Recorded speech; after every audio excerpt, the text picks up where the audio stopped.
Of the 11th day of the 11th month of the year 1918. Also, in case you aren't aware, today is the 100th anniversary of the tomb of the unknown soldier at Arlington National Cemetery. Since the founding of our country, over 50 million men and women have served in the United States military, and we are stopping our busy lives for about 30 minutes to recognize their service and sacrifice.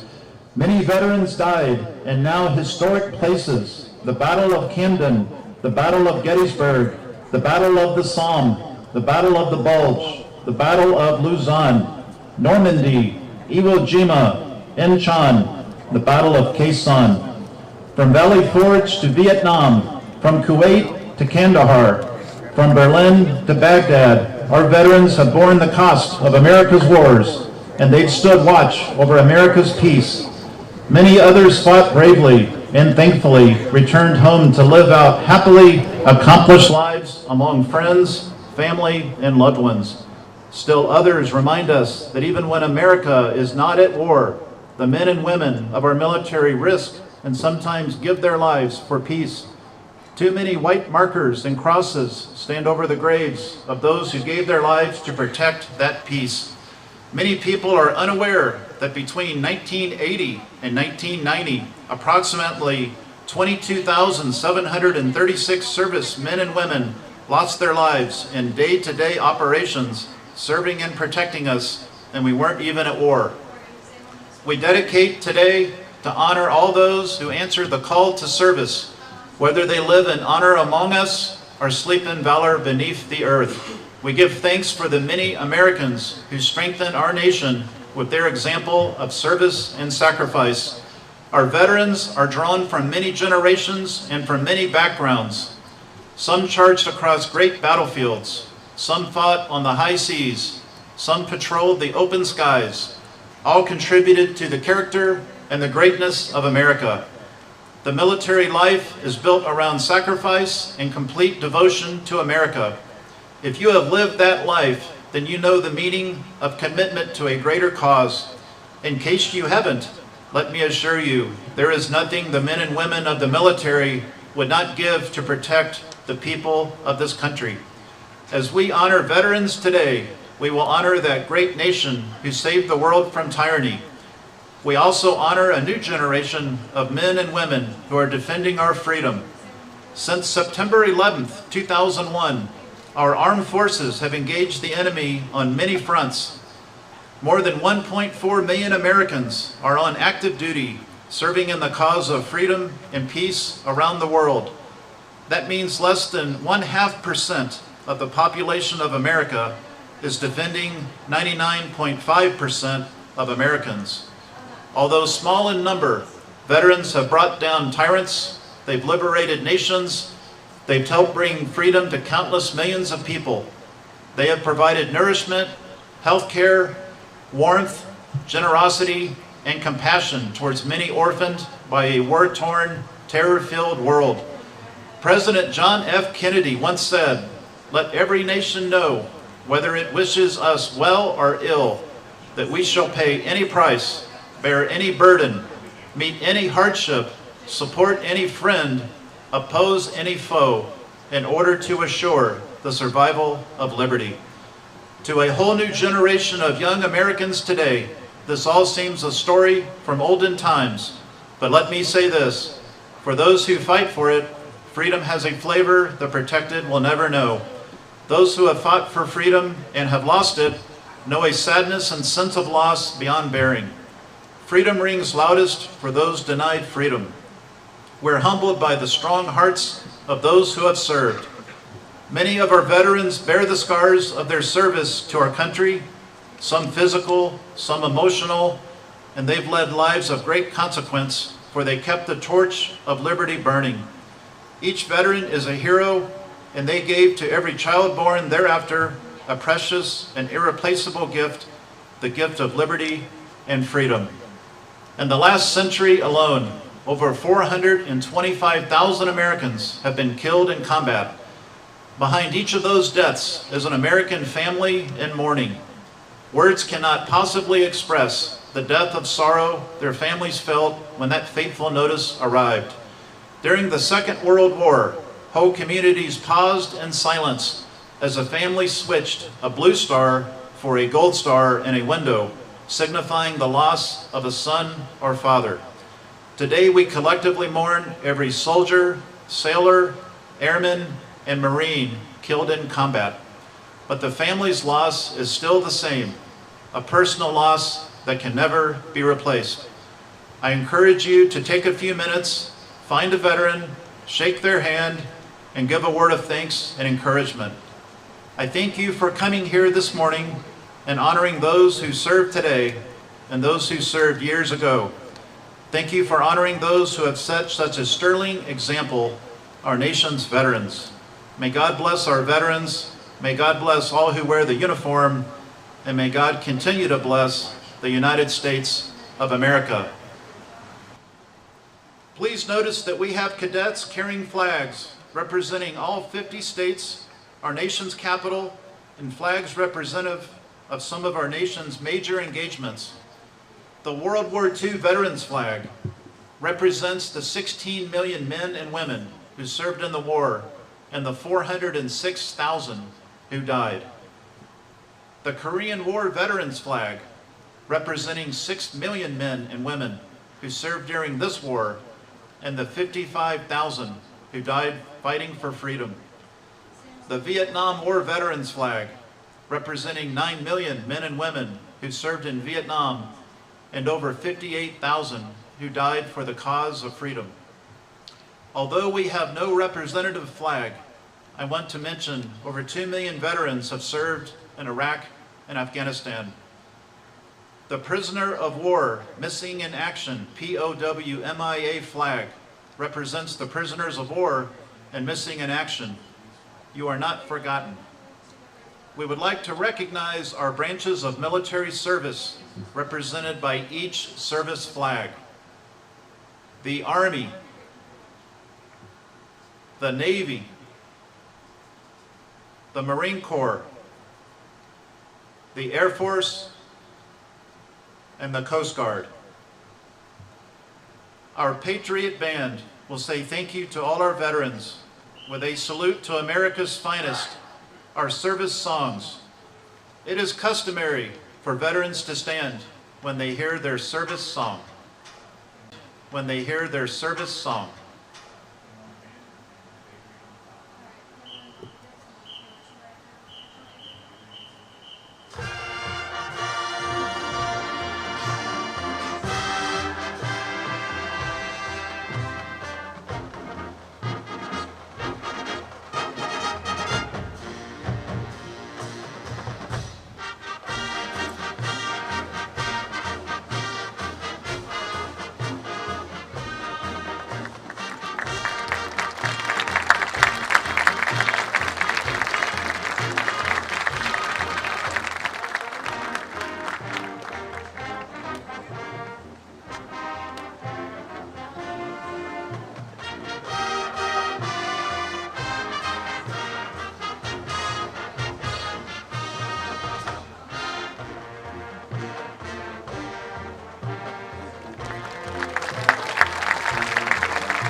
Thank you, Patriot Band and Mr. Horton.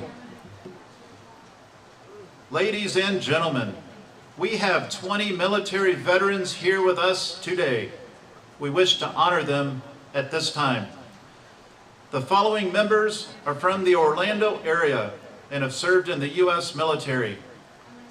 Robert Miller served in the U.S. Air Force as an intelligence officer for 28 years and is a retired lieutenant colonel. Colonel Miller is originally from New York City.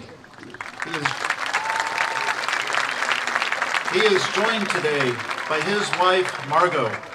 They raised 3 sons and have lived in several foreign locations, including Iran, Germany, Greece, and the island of Cyprus. Colonel Miller's assignments include Strategic Air Command, Air Force Intelligence Command, and the Defense Intelligence Agency. He served during the First Gulf War as the Middle East Desk Officer at the Defense Intelligence Agency. Thank you both for being here today and for your service. John Lewis served in the U.S. Marines for 2 years. He reached the rank of E5 and served in the infantry. Sergeant Lewis is originally from nearby Sanford, Florida. Thank you for your service.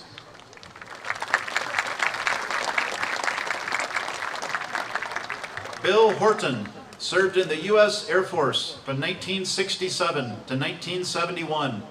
He served during the Vietnam War and earned the rank of sergeant. He repaired aerospace ground equipment and is originally from Meadville, Pennsylvania.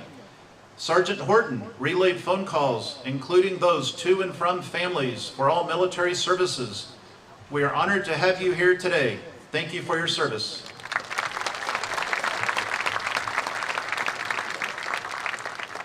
Colonel Dr. Larry Kaplan served in the U.S. Army from 1983 to 2005. He's originally from Brooklyn, New York, and has been a member of the Special Operations Medical Association, NASA Flight Surgeon, and U.S. Army Flight Surgeons Association. He currently serves as the Clinical Assistant Professor of Emergency Medicine. Thank you for your many years of service to our nation.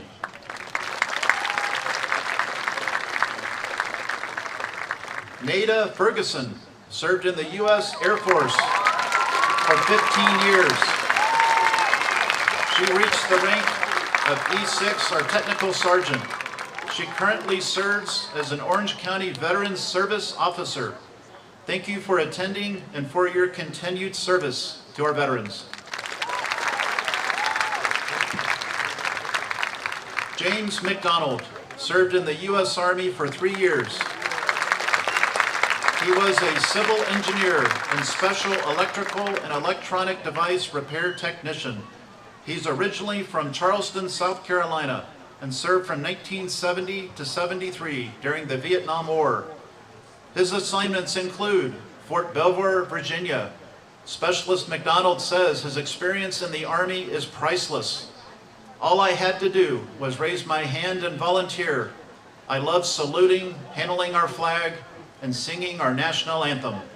Thank you, sir, for your service.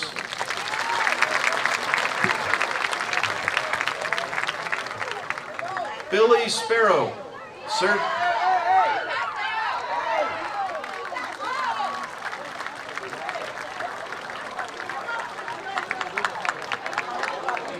Mr. Billy Sparrow served in the U.S. Navy from 1967 to 1970. His hometown is Hartsville, South Carolina. In 1967, he entered the Navy and was sent to San Diego to learn the Vietnamese language. After arriving in Vietnam in 1968, Mr. Sparrow served in a river patrol boat near the Cambodia and Vietnam border. His boat was attacked, resulting in several members either being killed or wounded. After leaving Vietnam, Mr. Sparrow served on 2 ships out of Norfolk, Virginia. He's currently the president of the Military Order of the Purple Heart, Chapter 400 in the Orlando area. We are honored you're here today. Thank you for your service.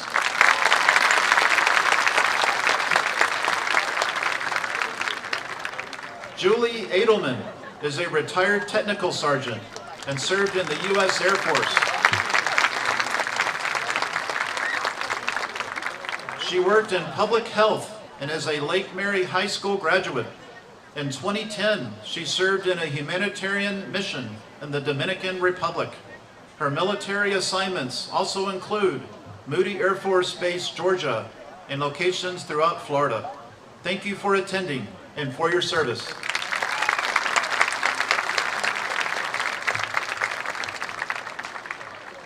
John Buckley served in the U.S. Army from 1975 to 1995 and is a retired staff sergeant. He's originally from Auburn, Maine. His assignments include Germany, Korea, and Texas. He served in the first Gulf War in 1991 and retired from the Army in 1995. Thank you for your service.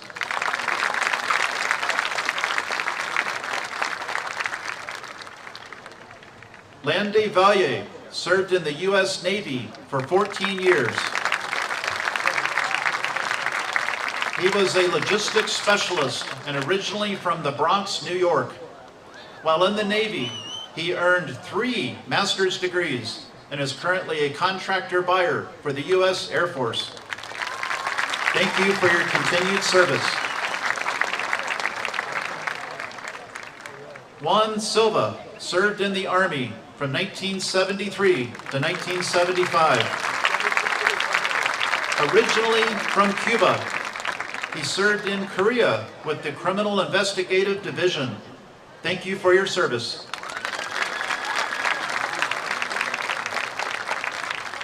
Sergeant Sarah Lopez has served in the U.S. Marines for 6 years. She is originally from Miami, Florida. She enjoys traveling and has visited Japan, Thailand, Germany, and hopes to visit many more places. Thank you for your service and for recruiting our next generation of military leaders. Petty Officer First Class Kamisha Ivory has served in the U.S. Navy for 7.5 years. Her hometown is Orlando, Florida. She was stationed in San Diego her first 6 years and served on a Navy destroyer. Petty Officer Ivory has deployed 3 times and visited over 15 countries. Thank you for your service.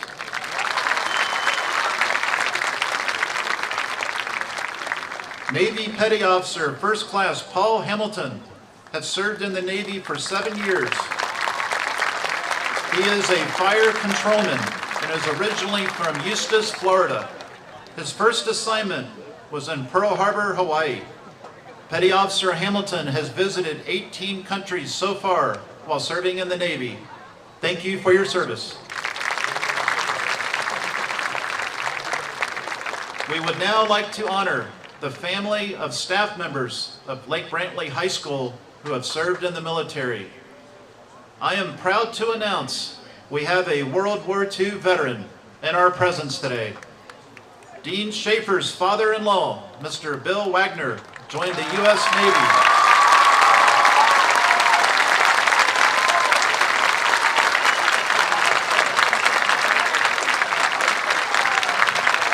Joined the U.S. Navy in June 1943 when he was only 17 years old. He became a radio man 3rd class after completing radio school at the University of Colorado.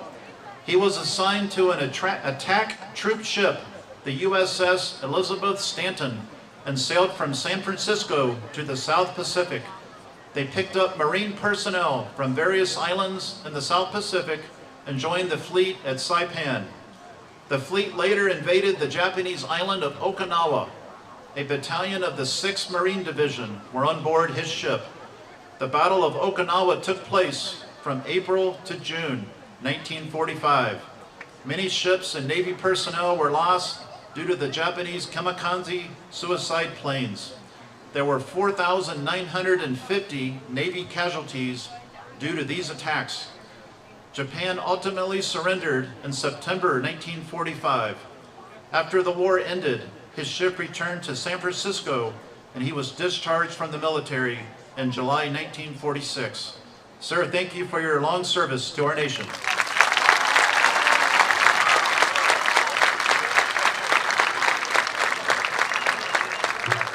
The following Lake Brantley faculty and staff are veterans who've served in the armed forces. Please stand when we call your name. Mr. Eddie Camarino served in the U.S. Army from 1979 to 1985 as a combat medic. He earned the rank of specialist and was stationed in Panama, El Salvador, Honduras, and Germany. He is a school safety guard on campus. Thank you for your service. Mr. Brad Willis served in the U.S. Army from 1982 to 1986. He earned the rank of sergeant. Mr. Willis currently teaches German on our school campus. Thank you for your service.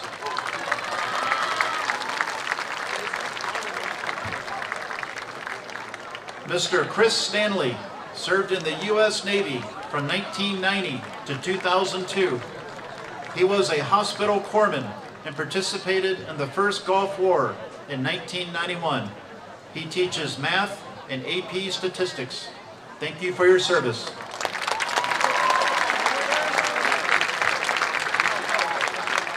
Ms. Kathleen Nayland served in the U.S. Navy for 2 years. She was an information systems technician. She teaches art at the high school. Thank you for your service.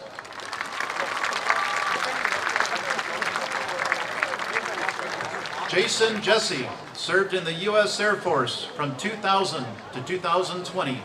He obtained the rank of Master Sergeant and was trained as a fireman. He deployed to combat zones multiple times, with the most recent being Syria in 2019. He is an Air Force ROTC instructor at Lake Brantley High School and also coaches wrestling. Thank you for your service.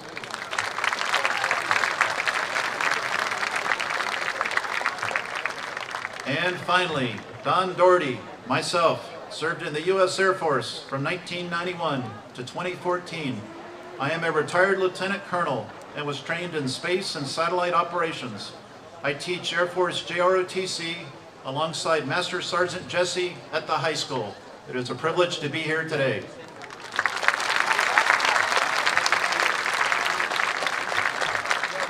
If there are any other military veterans present today who are not included in the list, we thank you for your service.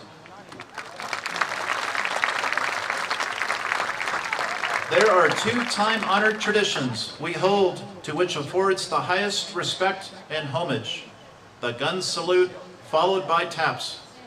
Ladies and gentlemen, please stand and remain standing while the Seminole County Sheriff's Department pays tribute to all veterans with a gun salute followed by taps.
We wish to extend a special thanks to our veterans who attended today's ceremony.